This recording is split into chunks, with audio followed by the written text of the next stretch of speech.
JEE mains के जितने भी टॉप रैंकर्स होते हैं उनके लिए सबसे बड़ा सवाल आईआईटी बॉम्बे, आईआईटी दिल्ली या आईआईटी मद्रास यानी आईआईटी चेन्नई।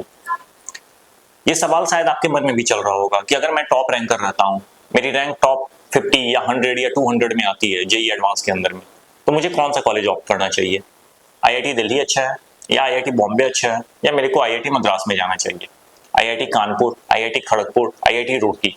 तो देखिए यहाँ पे क्या है ना कि हर एक कॉलेज की अपनी एक स्ट्रेंथ होती है। हो सकता है आईआईटी दिल्ली सीएस के अंदर में सबसे ज्यादा स्ट्रेंथ लेके बैठा है, हो सकता है आईआईटी बॉम्बे मैकेनिकल के लिए सबसे ज्यादा फेमस हुआ पड़ा है, हो सकता है आईआईटी चेन्नई अपने आप में किसी और ब्रांच में फेमस है। लेकिन ये जो टॉप लेवल के आईआईटीज है ना, इन सब की पढ़ाई, इन सब की क्वालिटी बहुत ही टॉप लेवल की है।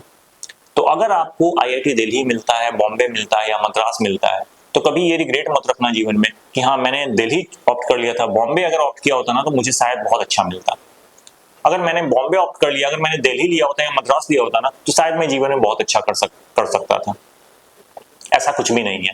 ये सारे टॉप लेवल के जो आईआईटीज है ना, इनका कहीं कोई कंपैरिजन नहीं है। ये सब अपने आप में यूनिक हैं, सब अपने आप में जो कहते हैं ना वर्ल्ड क्लास कॉलेज, ये वर्ल्ड क्लास कॉलेज है। आप अगर मेहनत करने को तैयार हो ना, तो ये आपकी लाइफ सेटल कर देंगे। और अगर वहां जाके आप इस घमंड में रह गए कि मैंने तो जेई मेंस क्लियर किया, मैंने तो जेई एडवांस क्लियर किया, मैं टॉप रैंक कर रहा हूं और मेरे को आईआईटी बॉम्बे मिल गया, दिल्ली मिल गया, आईआईटी मद्रास मिल गया, तो उस केस में आप वहां से निराश होकर लौटने वाले हैं। तो अपने घमंड को, अपने ईगो को साइड रखना है, वहां जम के मेहनत करनी है। इस अभिमान में नहीं रहना है कि बाकी बच्चों को पछाड़ के मैं आईआईटी तक पहुंच गया।